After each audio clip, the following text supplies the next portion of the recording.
Marky Worthington Podcast all day. All day. Dream by night. Don't buy me a drink. Just give me $10. All day. Go down to the strip club with your floppy disk and turn it into a hard drive. Yeah, bro. You'll get fucking thrown out by Big Tony. We're here to name names and make people feel more ashamed for shit that they're not proud of. Don't blow it. Keep it simple. Count your money. No, whatever it is.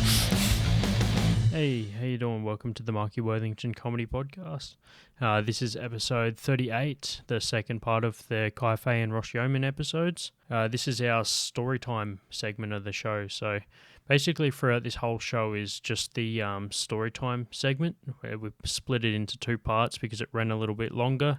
And I know that if you're like me with that ADD, you don't like to listen to podcasts that go for more than an hour if you can avoid it. But yeah, it's just part of the busy lifestyle everyone's got himself into. So yeah, we split this one in two parts, go into some rad stories. Ross and Kai both tell a story for the show. I want to make this more of like a regular section of the show, so there'll be some stuff in the works later on to get some more stories on the show. If you've got any stories or you want to add content to the show as far as like the we've got online reviews that people have sent in, questions, would you rather, things like that. Send them all through to markyworthingtoncomedy@gmail.com. As far as upcoming gigs, we've got on the 7th of April, there's Sideways Comedy at Sideways Bar in Civic. I'll be applying for a spot there, so hopefully you can find me there. I'll announce it on my social medias, which I'll rattle off at the end of this of the upcoming gig section. You can also catch me at the Front in Lynham, starting at 8 o'clock on the 16th of April. That one there I'll announce on my social medias, so check that one out as well. And then we've got the Basement Open Mic on the 20th of April, starting at 7:30. Doors at 7 though, so get in early to get a spot. We've got a rad lineup for this month already, so yeah, hope everyone is able to come out and check that one out. It really is a good lineup and a good room. And yeah, shout out to the Basement for hosting there every month. I run that room there, and it's been awesome. Getting a range of different comedians to come out there. And also, if you've been to the previous ones, come along to the next ones as well, because I try and keep the lineup fairly fresh. I only have half of the people from the previous month are able to fill spots in the next month, so it generally refreshes the lineup fairly well, and always encourage new material anyway. Then we've got... at the end of the month, to round off the month of April, we've got the Boardwalk in Balconnen. That's on the 29th of April, and it kicks off at 8 o'clock. So make sure you get in early to get a spot there as well. Another great room, and it's run by our guest today with Ross Yeoman. So I've also got some different types of gigs, not just comedy, but also various events. They're not announced yet, so keep an eye on my social medias. And as I mentioned before, you can check me out at Marky Worthington Comedy on Facebook or Instagram, Marky Comedy on Twitter. But also, if you're into gaming, check me out at Marky Worthington Gaming on Twitch, and obviously Marky Worthington Comedy on YouTube. So yeah, check those out. Thanks everyone for listening to the show, and stick around for the rest of the episode. Cheers. I love it. I love that it's the Marky Worthington podcast with Marky Worthington. Welcome back, and we've got our story time now. We left you with a cliffhanger before, saying that we're going to get into it after the break, and this is a relatively new section. I've kind of had it on and off on previous shows, but I'm hoping to make it more of a common thing with some pretty cool ideas for the future. So yeah, this seems to be the new section, man. Story time. We basically just go through just a random story on the pod from the guests. I spend enough time telling my stories over the top of the guests anyway, so might as well give everyone else a bit of a crack. So we'll start with you, Ross. Man, have you? Yeah. Sorry, my apologies. I thought we might start with Kai, but you can cut that out. No, I'm leaving it in. Fuck it. Shit's got to come out on Monday, man. Fuck, I'm not. Nah, next Monday. I'm just fucking with you. Yes. Yeah, no. So I got blacklisted from flying. So I got red flagged and couldn't fly. So I don't know if it still exists, but do you remember Tiger Airways? It doesn't exist, but yeah, I think everyone remembers Tiger. Yeah. So like you sat next to a goat or something. Yeah. Shit, like it's the worst airline in the fucking world. Well, that's like, whoever sat next to you would say, yeah. So, false advertising. Didn't sit next to a tiger. So I was flying from Melbourne to Sydney for family Christmas, and my old man was going to be over from New Zealand, and I had a 48-hour window to get from Melbourne to Sydney, and a normal, functional, non-alcoholic human being can do that, and I couldn't. But I get on the plane.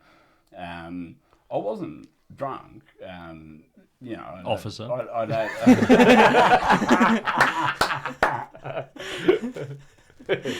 Just slightly pissed. But seems no, to be the officer problem. So I get on this Tiger Airways flight, and I'm sat in like the window seat or whatever, and this really attractive Kiwi girl came down and sat next to me, and I was like, I got to start up a conversation straight away. Like, I can't sit here in silence until we Could chat. you see her accent from looking at her? How did you know that she I was... found that out later. Okay. Trust me. This is like a Tarantino story. But I was like, I've got to start a conversation straight away. Like, I can't wait till we taxi. We're off, and then it's 10, because then it looks like 10 minutes of me like plucking up the courage to say something to her. So I was like, all right, I've got to move quick. So she sits down, and I said the first thing I could think of, because we were flying Tiger. I said, hey, if we actually make it to Sydney, I'll buy you a drink. How's that sound? The first thing you said was that. That was the very first thing I said to her. If we actually make it to Sydney, Wow. I'll buy you a drink. And she spoke to you for long enough to find out that she was New Zealand. Oh, that accent's pretty distinguished, but What the fuck are you on about? I can't He's even do it. heard Scottish. I know, yeah. That's all I can do is Scottish. Ross has heard no in so many different accents. He can...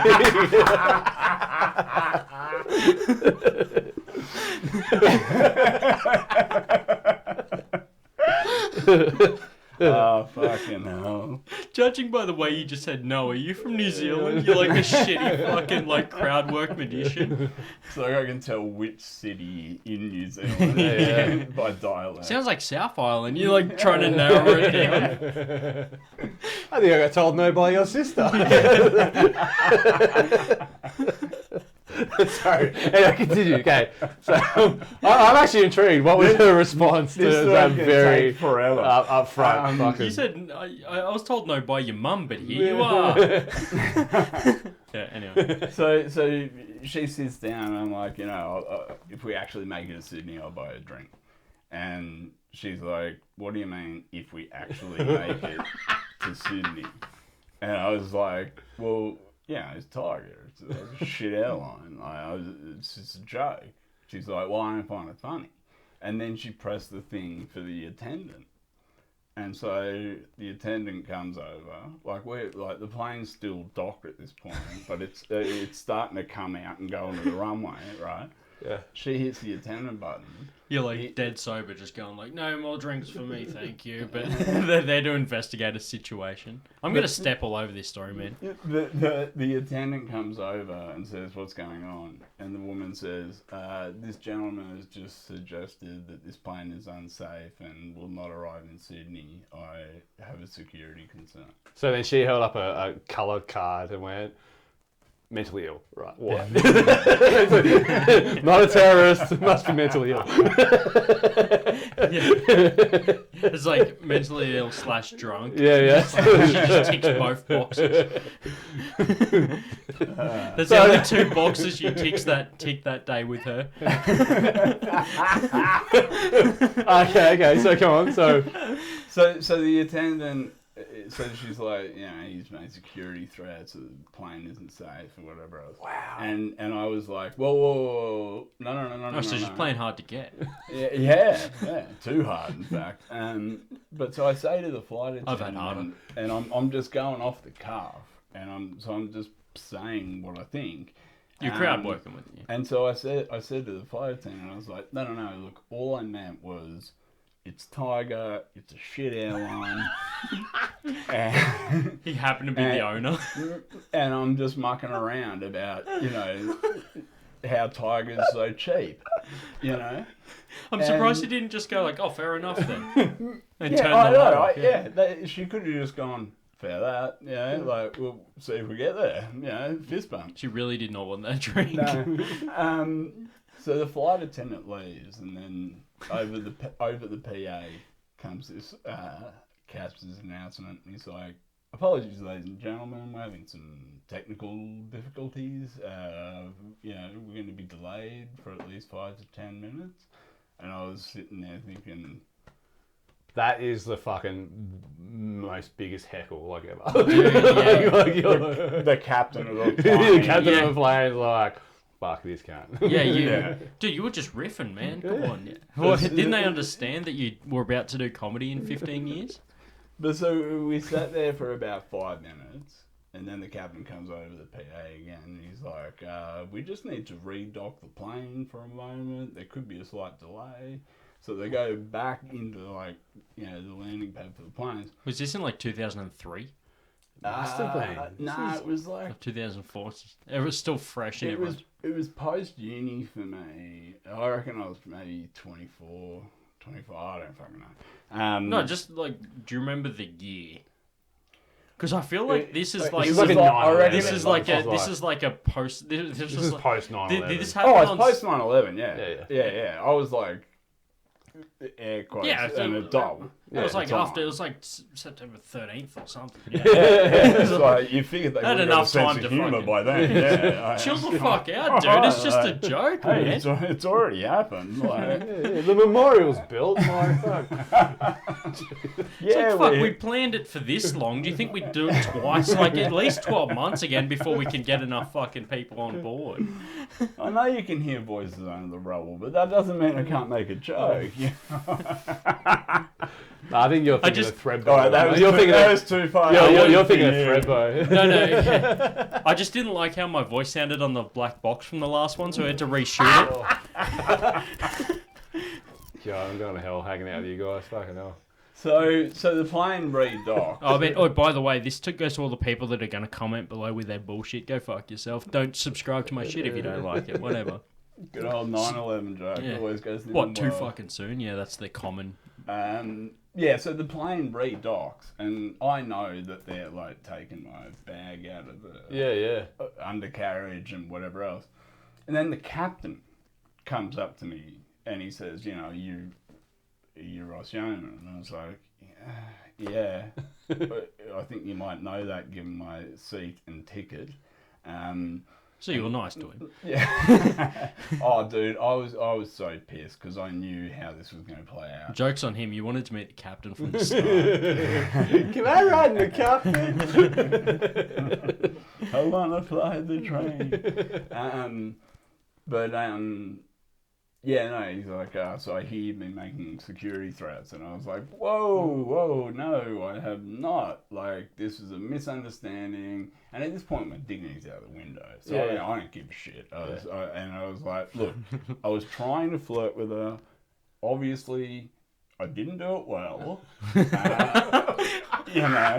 Was that obvious at this point?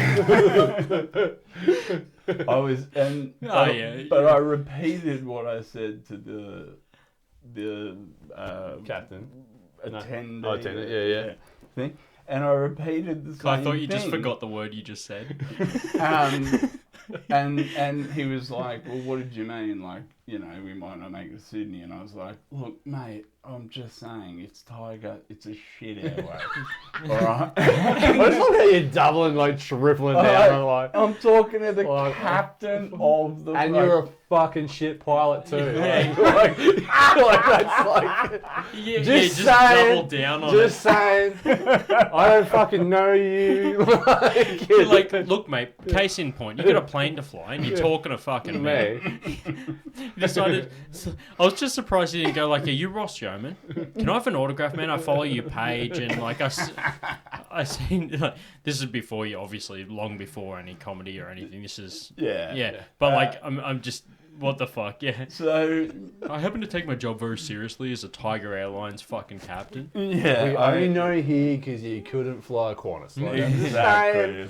just saying, you're not even good enough to fucking ship FedEx. So just get up there and please get us to Sydney. Like, Case in point, you're the owner and you're still riding. Like, So yeah, it kind of was like saying to a security guard, like, so you didn't pass the mental exam to be a cop. Did you? yeah. You know, yeah. like, Literally, yeah, it's actually a good backhanded reference. insult. Yeah. And I wasn't trying to be offensive or an asshole, but I have. I'm just telling them the truth. I mean, come I on, have it's an a shit innate airline. ability to be a counterpart. But I was just like, I'm sorry, it's you know, it's Tiger, it's a shit airway. I was just joking, you know, blah blah blah.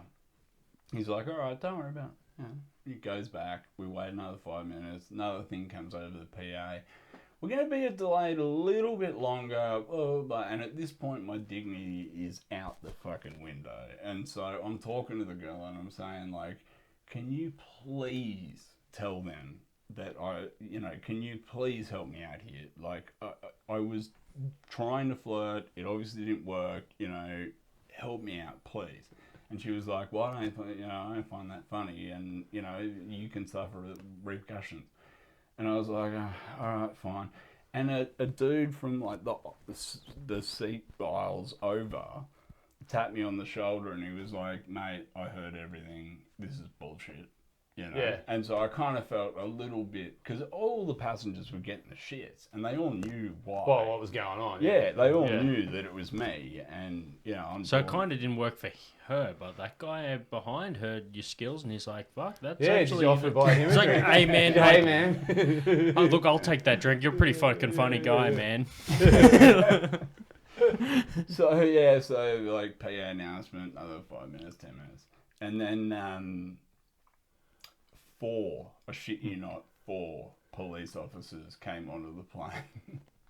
And they walked right up to my seat. And they were like, you Ross Yeoman? And I was like, well, fucking obviously. Like, I was so angry at this point. Like, I was fuming. And they were like, what do you mean? And I was like, well, you know what seat I'm in and why you're here. Of course I'm fucking Ross Yeoman. So they're like, all right, we've got to escort you off the plane. And I'm like, yeah, of course you do, whatever. Yeah. Now I stand up and I said, can I get my laptop bag out of the top carriage? Yeah. And one of the cops was like, why are you so concerned about your laptop bag? And I was... Wow. Yeah. And because I was... It's mine. Sorry. Yeah, but because I was so angry, I was just like, what fucking year did you graduate? Like, you're going to kick me off the plane and leave my laptop bag on it? Like, that's best case scenario for me. Yeah. And I shouldn't have said that. Yeah. So... Well, it's all hindsight, isn't it? Yeah. Yeah. So he's like, all right, yeah, you can get your laptop back. And now I just start hamming it up for the crowd, basically. And so I'm like, I stand up and I'm like, ladies and gentlemen, I am reaching for the laptop bag. That is the best. You go full fucking Jim Carrey. You go liar, Jim Carrey. Removing the laptop now. Please don't make any sudden movements, as I'm quite jumpy. That is the fucking best, man. But yeah, I was just like, I am retrieving the laptop bag now. And some people actually laughed, and the cops would just give me like dead eyes. Yeah. And I was like, all right, fine, fuck it. So I was like, can I have... Tough crowd. Yeah. It's a bit. This is all a bit. But they let me get my laptop bag, like the geniuses they were. And so yeah, 4 cops escort me out. They sent me back down to the, like, Tiger in Melbourne used to have this, like, that little secluded... Terminal 4. Yeah, it didn't even have a cafe or a bar. Yeah, Like, it was just a shithole. And that's where I could go and get my actual bag. I get there, another 4 cops. And I'm like, is this a fucking slow day for you guys? Like, you know, why is this, you know, going on? Yeah, it was pretty quiet until you fucked it up for them. That's why they were so mad, dude. And so I get my bag, and then I'm like, I've got a fucking 48-hour window to see my old man, and so I just grab my shit and go to Qantas. You got any flights going to Melbourne today? No, we're all sold out. I go to Virgin, same thing. Then I get to Jetstar, I think it was, and they were like, yeah, we've got one leaving in an hour, and I was like, done, I'll take it. So I buy my ticket, and she's tapping away, and I'm like, all right, awesome. And then she suddenly stops and goes, could you just wait here for a moment? And walks away, and I was like, oh, fuck. She comes back with the biggest, burliest security guard I've ever fucking seen. Yeah. Right? Male or female? Male. Okay. And No, the security guard. And she goes, look, I'm sorry, you've been put on the no-fly list.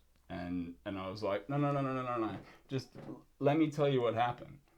And this is the best part. Like, I'm like, let me tell you what happened. And she goes, oh, we know what happened. It's fucking hilarious.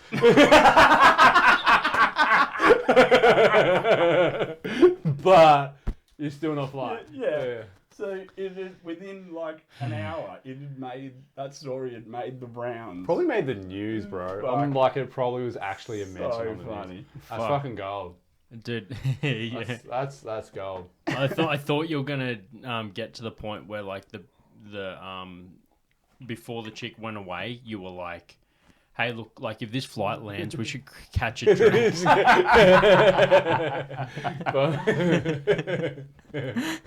That's right. That's a funny story, man. Fuck, dude. That's a good claim to fame. I definitely fucked that story up as much as I could, and you still plowed through it. I appreciate that.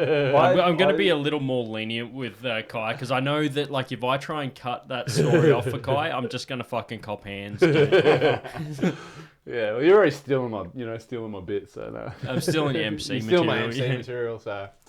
Which I'm also then. Yeah, let's go. I'm going to try probably. If there's anyone but blah, blah, blah. Our MC material. Yeah, our MC. Gabbo. Garbo is coming.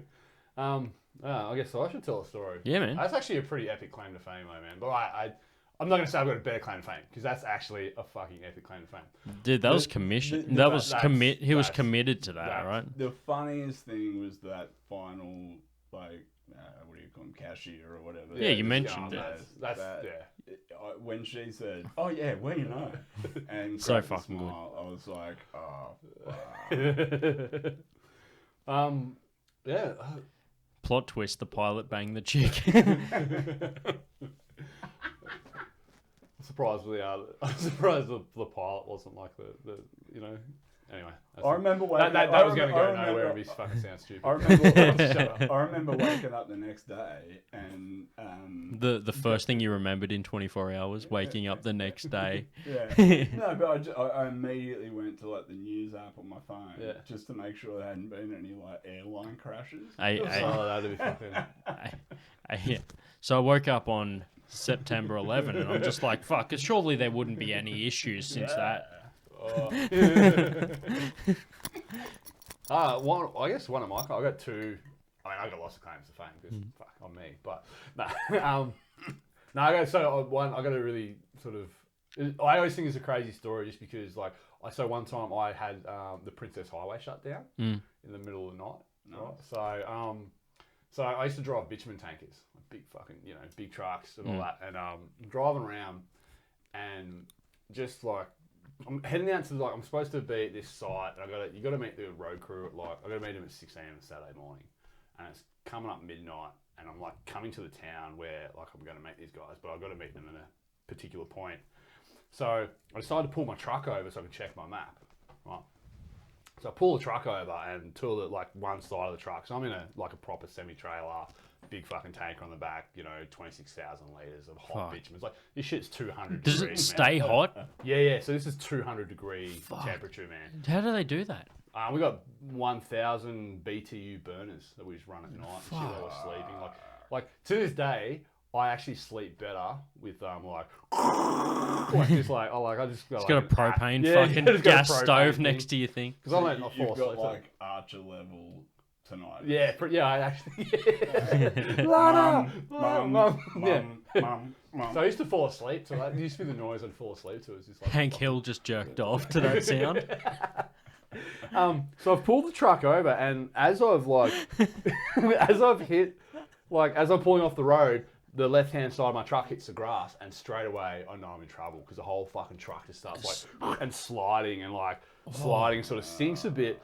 And so I pull up, and so I haven't come to a clean stop, and there's actually like a telegraph pole about kind of a metre in front of the truck. But I know I'm like, fuck. Right, so I jump out and I look down inside the truck, and it's about, at this stage, every wheel on that side is about 6 inches deep into the mud. And I'm just like, you gotta be fucking kidding.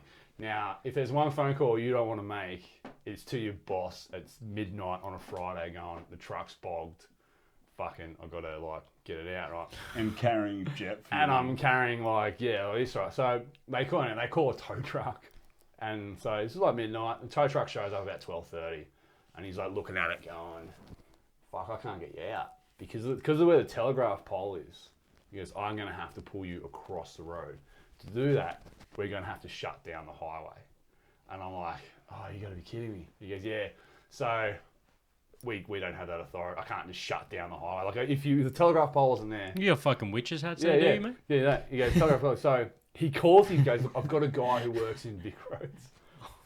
He's got a guy. I got a guy. I got a guy. I think this is why I love this story so much. So he calls this dude, right? And he goes to my friend. Yeah, he goes, yeah, he's coming. But he was at a nightclub when I rang. No. So then we wait about 40 minutes, right? So now it's like 1 a.m, and then this fucking car, like this ute with fucking orange lights, comes blaring up the fucking, screaming up the road. Pulls up, this dude just jumps out, he's got fucking techno playing real loud, fucking pupils like this, and he's just full still bopping away what's going on, guys? Having a great time. It's just straight from a nightclub, just fucking pinging off his head, going, fuck yeah, what's going on? Oh fuck, that's not good. He's looking at it. He was on the same level of every other truckie. Was there any cops on this? No, and we're going, he goes, yeah, nah, fuck. So when I got the call, when you rang me, I fucking thought, fuck, how are we going to shut down the highway? And he's still bopping away. Techno's still playing. It's like, how are we going to shut down the highway? Right, so I rang my mate, he lives out here, he's a fucking cop, and he told me there's only one cop on the road at the moment. Can't help us because we need 2 police to shut down the highway, right? But he also said that he's the next town over, so I can get here as fast as I want. Still ping. It's like how people jog when they're waiting at the lights so they don't lose the heart rate. He's still picking up his head. And then he's looking at the truck. And so in the last hour that I've been sitting there, the truck's actually sunk another 2 inches. Right? So then he rings his boss and he goes, we need to shut down the highway. We need a fucking road crew out here. We've actually got to get proper traffic control out here. And the boss goes, what do the police say? He goes, well, the police say they can't help us. And the boss goes, well, and it took him about another half hour to get his boss on the phone. So the truck's still sinking, and you can actually see slugs coming up between the gaps in the spokes, and the truck's slowly thing. And so he rings his boss, and his boss goes, can't it just wait till morning, right? And this is like 2 a.m. now, and his boss goes, nah. Like, he's like, nah, boss, you can't wait till fucking morning. Better off when there's less traffic anyway. Yeah, but he goes, but if we in my wait... uninformed opinion. If we wait, this truck's going to roll on the side. Yeah. And it's going to dump 26,000 litres of hot cut bitumen, and we're going to have to call the EPA. Like, either you get a road crew out here, or we're going to have a fucking shitstorm with the EPA in the morning, right? So... still waiting, right? This guy's still fucking just blaying. And we're having a mad chat, hey? He's just having a mad time. Yeah, fuck. And then, so we're having a mad time. And so then at 3 a.m. in the morning, the head of Vic Roads shows up. Like, this is like the head fucking on shopping. Holy shit. Got out of bed at like fucking 3 in the morning. All because I just pulled off the road and I'm like, oh my God, my boss is going to kill me, you know what I mean? I thought you were going to say, and I just told him, look, it's Vic Roads, it's shit. I'm sorry if we make it there. Can I buy you a drink? It's like, I just thought that these roads are shit. I dumped some bitumen on there. So anyway, so the head of Vic Roads comes out and goes, okay, I give approval for this. So then they fucking call the road crew, right? So then the road crew shows up at like fucking 4:30 in the morning. And they fucking block down, like they start setting up, the tow truck goes the other side of the road, they block the road off, he hooks up the front of my truck, and they like, it's a big truck, tow truck, so it's like pulling 6 down, drags my truck out. It's about 5 a.m. in the morning by the time they finally like pull my truck out. And so he pulls me out, and then I manage to pull forward a bit, and then drive around to the other side of like the intersection, and I park there, where it's nice and soft. And then like this big fucking road crew's got like full on like, Because the amount of mud that was like dragged out, like they had to bring like full on street sweep. Like we're talking a full fucking like $40,000 operation. And then Do you know that because you got the bill? Or? No, see, this is the thing, right? So afterwards they're sitting there going, fucking what happened? Turns out on the other side of the road where I was, there was a construction site, and they had somehow burst a water main on my side of the road and hadn't marked it. So I've just let this water main turn it into a fucking sludge pit, right? So I was actually deemed to not be at fault, and the building BD got the bill for this like entire thing. That's a good lawyer. Yeah, but how would you be if you were just driving like a a fucking hatchback or shit, going around just that? Pull off the road, and so I pulled off the road, and then so like that happened, and then they're like, okay, you're all good. So it's like now 5:30 in the morning, and I've got to meet the road crew at fucking 6. And then I'm like, cool, check my map, and the place where I had to meet the road crew was another 100 metres down. It was another 100 metres down the fucking road. I'm like, finally, go on. Extra 100. So I fully had like the entire Princess Highway shut down for like fucking an hour. Like we're talking like this massive thing, all because I hadn't driven like an extra 100 minutes. Fuck. I was like, I just love that story because of the dude peeing off his head. Off his head. The whole night. He never left until the whole operation was over, and he's just like having a fucking great I wonder if time. the party's still going. Still going. Disco stick. That's probably not my greatest claim to fame though, as far as truck driving goes. My greatest claim to fame is because it was like a new job. It was the first time I'd ever driven. Yeah. So I was and you do really long, crazy hours and stuff. And like I was one of those truckies that like when I was on the open highway, I didn't fight the truck. So if it kind of went into the other lane, if there was no one coming, like if there was someone coming, I wouldn't like let it drift in other lanes. But when it was just me on the road, I'd let the truck drift a little bit, but I wouldn't like make sharp turns. If it wants to smash if into oncoming traffic, if fuck it it, drifted it's little a bit truck. out of the It does lane, what it wants. I wouldn't like, I'd make a smooth movement back in. Yeah, I wasn't I'm like that with bikes. Like if you jerk the movement, it Yeah. can fucking make it worse Exactly. over and understeer and shit. like, because you got the bitumen. The bitumen's a liquid, so it's sloshing. You know, so it kind of like pulls you around a bit. So I wasn't like fight. So anyway, so I was driving out of Adelaide back into Victoria, and I pull and like this cop car comes down the highway, and I'm approaching this town called Horsham, and this cop car comes down the highway and goes, stops and turns around and pulls in behind me, and just follows me like for about 10 k's into the town of Horsham. And then when I get to Horsham, there's like a full fucking cop, like they're pulling trackies over, they're doing a blitz, but they think like that. So anyway, this cop puts his lights on. I'm like, oh, this is weird. So I pull over, And she's like, hey, how you going? It's this young, brand new cop trying to make an impression. She's like, hey, how you going? I'm like, yeah, good. She goes, so can I see your logbook? And I'm like, yeah, here's my logbook. And she's like, so when was the last time you stopped and had a rest? And I'm like, oh, you know, I've kind of told her. She goes, yeah, because we actually had complaints about you. I'm like, what? She goes, yeah, apparently you were all over the road. I go, no, I wasn't all over the road, lady. Like, I was in control. And she goes, yeah, we're actually really worried about your fatigue. Like, we actually think you've been going over your hours. I'm like, no. And she goes, you sure you like think? So they go through my logbook, but because I was a new driver, there was actually part of the law I didn't understand. So for 5 months of my logbook, I'd actually made 16, 15-minute time. Oh, actually, sorry, one was half an hour. But I'd made a whole bunch of very small time infringements. Right. And so it was almost like what you were going through. Like, so she pulls me out of the truck and then she goes through my logbook and she's like, okay, and then fucking another cop car pulls up. The other cop cars all leave, and then another cop car pulls up, and then there's like fucking 2 detectives get out, and then they go through my logbook, and then fucking another cop car pulls up, and like the first cop car leaves, but this chick's still there with her fucking, with her sergeant trying to make an impression. And so they're dragging our truck and go, look, we've gone through your thing, and then we've had the specialist team go through your thing. We've found 16 time infringements and like 10 you failed to tick a box the right way, kind of like minor clerical errors. Yeah. But every error comes with a $400 fine. Ooh. Every time infringement comes with massive fines and like so. But she stood me and she goes, okay, so why did you break your time thing here? And I said to her, look, I didn't quite understand the law. I thought when you had your 7-hour break, the 24, because when you drive in trucks, you've actually got to run 3 clocks. You've got to run the 24-hour midnight to midnight clock. Yeah. You've got to run sort of a forward clock from when you got to run a 24-hour clock from when you actually started driving. So if you started driving at 5 p.m., you've actually got to run a 5 p.m. 24-hour clock. And you've also got to run the clock backwards. So if you have a break, because every 5 hours you've got to have a break. Yep. But you've got to have the break backwards too. Like there's a fucking lot of math. When does the brown snake come into this? So, it's coming. So, but anyway, it's like that. She goes, so why did you break this rule?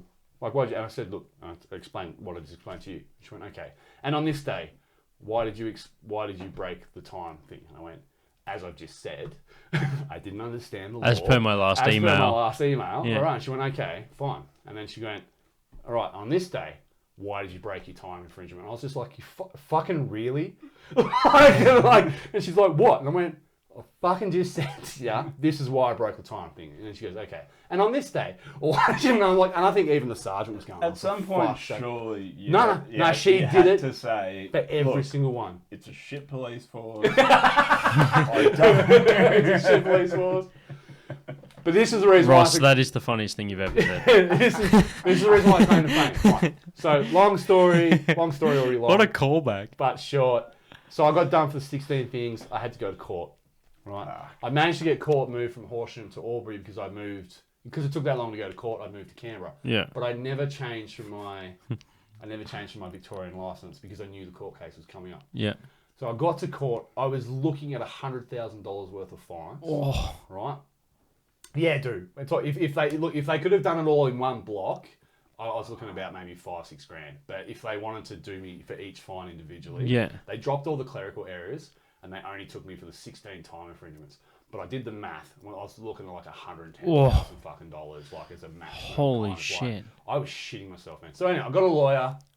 The lawyer went. Good thing truckies are on the big bucks. Yeah. The worst paid trucking job I've ever fucking had. And such a dangerous fucking load too. Full. I actually needed like dangerous goods license. I was seriously underpaid for that. Don't you need that just to walk down the street? Yeah. Just to take it out of my pants. Need that to use a urinal. But when I got to the courthouse, the judge, I don't know, even the lawyer must have gotten a blowjob that morning or something because I showed him my new logbook and I went, look, ever since that happened, I never made a mistake. Here's my new logbook. 6 months worth, blah, blah. And he turns and goes, you know what? He goes, I believe your story. So, this is the claim to fame part. I believe your story, so I'm only going to fine you $1,000. And the cop who was reading out my list of charges, just isn't the judge no, $1,000? He goes, that's the thing. But, mate, I can't do anything about your license. That's up to the police. So I got $1,000 fine, and I lost 64 demerit points in a single fucking hit. Right? And I actually became like because I used to run into truckies afterwards, and they'd be like, "You're that truckie from Horsham, aren't you?" Because I'm like became like a truckie who lost 64 Holy demerit points shit. in one hit. But thanks to how fucked up our legal system is, in Victoria, they've got a golden point rule. So if you lose all your points, and because I lost all the points simultaneously, you can opt to keep your license and not lose a single point. They give you 1 point, and you've got 12 months to not lose it. If you do, you get your full license back. If not, they suspend your license for 6 months. So I opted for the golden point rule, drove back over the border in Canberra, went to the shop front the next day, and changed my license over to an ACT license, got my 12 points, and walked away going, Fuck. Pretty sure I haven't even paid the fine. Holy shit. Maybe you should edit that bit That is fantastic. No, dude, paying the fine's admitting it. So that's my Holy crappy shit, claim. 64 demerit points. 16 times, like, because each infringement was 4 points. So, Holy fuck. Yeah. That's my claim. Speaking of not paying, Start calling you Nintendo, man. speaking of not paying fines, that you certainly should have. Edit certainly did. I've been in 9 car accidents. Fuck. 4 were my fault. 4 Dodging cars don't count, though. It was no. 4 were my fault. 4 weren't, and 1 I wasn't driving. So I think. How'd you get out of it? You're like, I'm even. Yeah. Right, like I'm even keel. You got 4 knockouts, a TKO, Yeah. and 4 losses. Yeah. you're like crawling out of a wreck. Like, look, all I'm saying is it's a shit car, shit road.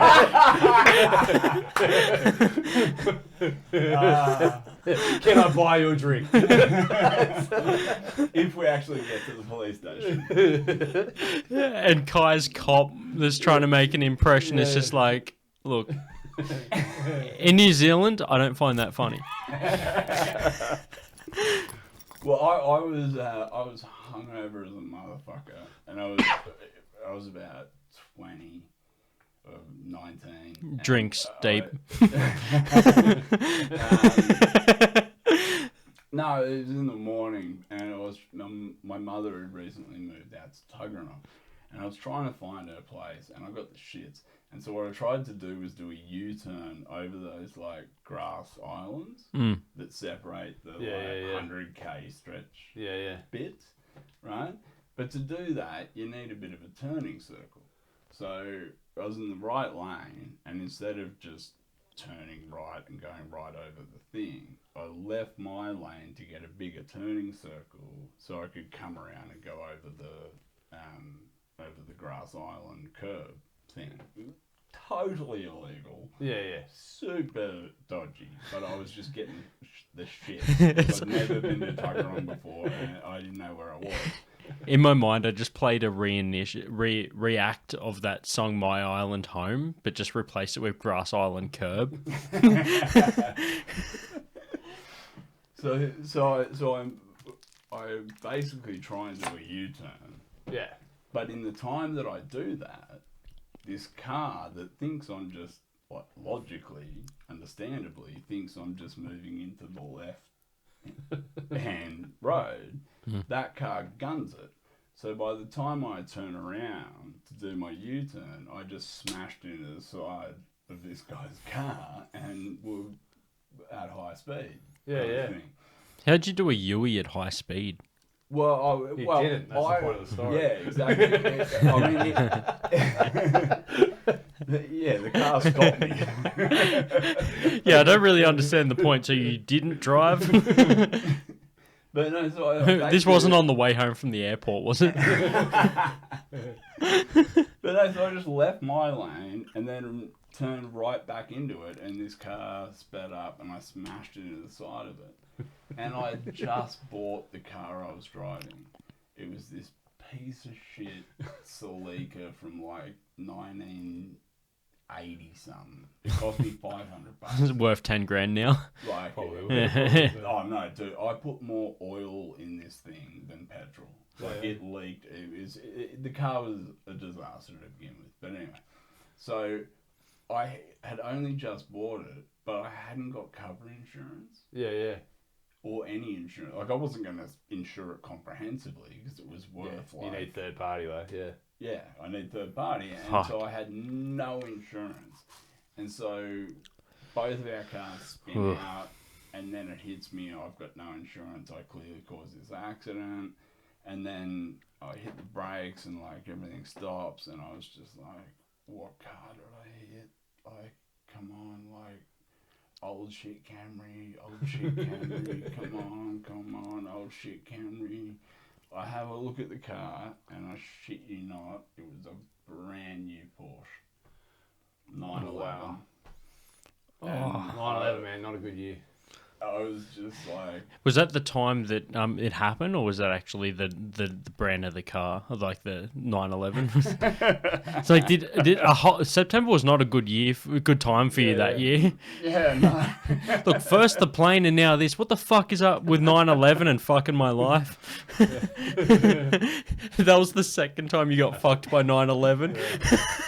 You just turned to look, man. It took me a while. I got not there. do the damage to this car. It took me a while. I finally worked out how to turn that into a punchline. An inside job. Now it was pretty funny though. If we get out of this, can I buy you a drink? It was funny. This guy was a champ because, like, obviously I've done the weirdest thing. Like, he didn't expect just to get fucking sidebarred from nowhere. And the car, our car span out and everything else. And because I knew I was fucked, like, this is Porsche, I got no insurance. And the only thing I knew about traffic rules was that if you were hit from behind, it's not your fault. Yeah. And so he gets out of the car, being a decent human, and is like, "Are you okay? Like, is anyone hurt?" And I get out of the car and talk over him and go, "You ran in the back of me."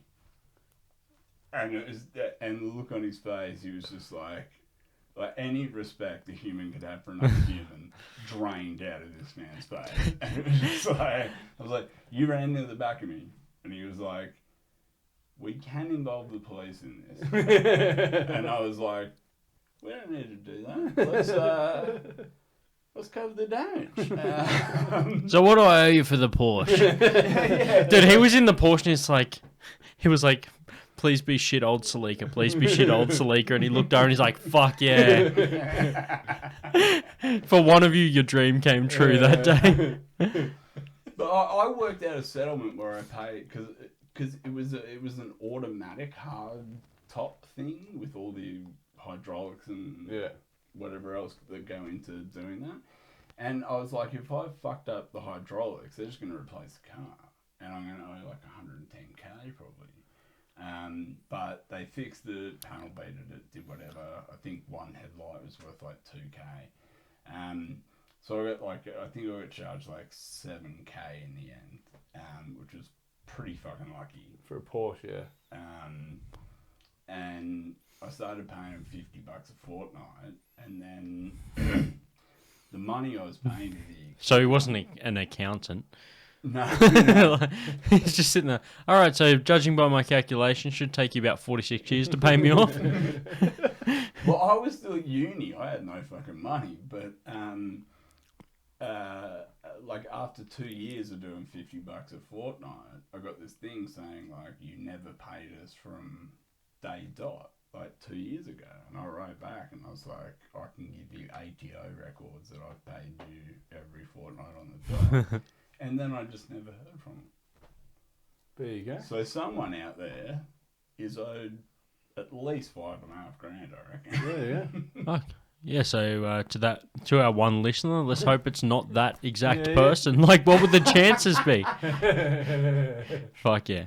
All right, well, fuck that other story. Let's wrap it up with that. Yeah, yep. So, thanks everyone for listening. This is a like two-part, really. It's got our story time and the intro to the first episode. So thanks everyone for listening, and make sure you check out Fahey Comedy.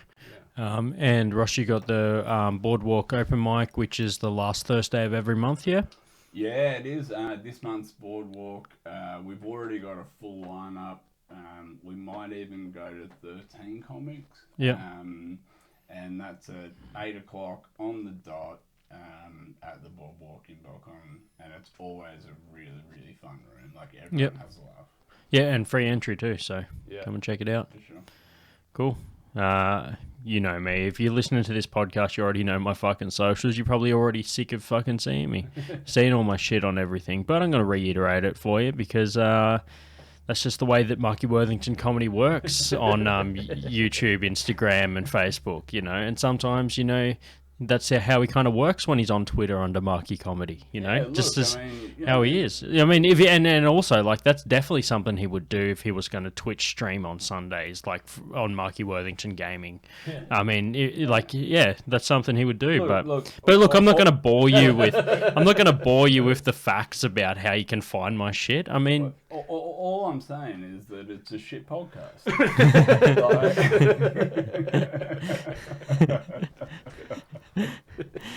Because Ross only knows it when he's on it. All right, cool, man. So, thanks for listening, and keep your eyes out for the next episode. Cheers. Don't buy me a drink. Just name names. Yeah, right. Big Tony. You'll get fucking thrown out of the strip club with your floppy disk. All day. Make people feel shamed for shit all day. Don't blow Turn it. it into a hard drive. Yeah, right. We're here Keep it simple. Count your money. that they're not proud of. Just give me $10. All right.